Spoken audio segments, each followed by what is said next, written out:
Hello, my name is Kylie Hickman, and I chose the article on Telling Tales About Gender, a critical analysis of Caldecott's medal-winning picture books from 1938 to 2011. And basically, Thomas, Chris, and Brittany Hiller choose about 74 books, and the reason why they chose these 74 books to analyze was because these books are renowned throughout all libraries, and quote unquote, if you don't have these books in your library, you're doing a disservice to your young readers.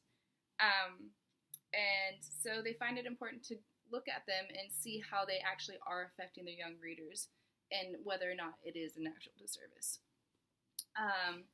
So as we know in our society right now, the social construct of gender roles is being challenged and trying to be changed, which is good because, you know, our young readers are learning more about themselves at an earlier age and are forming their own opinions on who they want to be at an earlier age. And these books basically can implicitly and explicitly affect these young readers and how they fit into society or how they think they fit into society.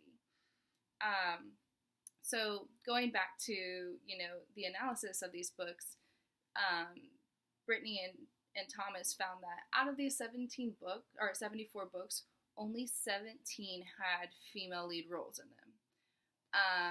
And with that being said, I noticed in one of the books, which was on Mi Li, they noticed that even when the female protagonist defied many traditional characteristics and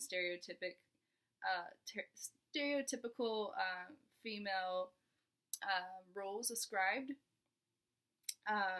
she still remained in this domestic sphere and ultimately at the end relied upon male assistance to resolve the conflict that she was going through. So the book basically goes over this little girl's life, and she's having to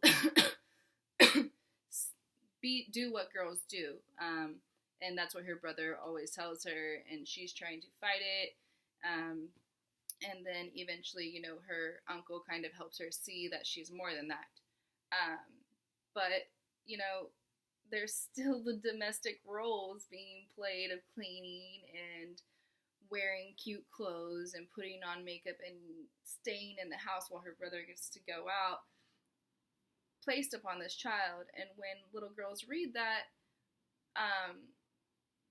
they could implicitly take that in and think, okay, well, yeah, I'm a little girl, I clean, I do this, da-da-da, so I'm like her and I'm relating to her like this, and that's our role in society, and it sticks in their brain subliminally no matter what. And we need to take that into account when we're having our young readers read certain books about this. Not necessarily not let them read it, but be like, hey, you know, analyze this. Is this how society should be? Rather than just letting them read and write a sentence on a vocabulary word.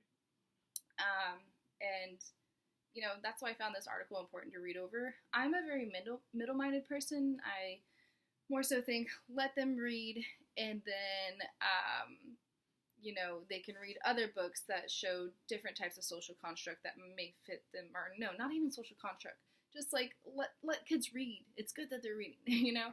But I do see the importance after reading this article as to why we need to be aware of how our books can affect our children and their views on themselves and their future on how they want to be within society.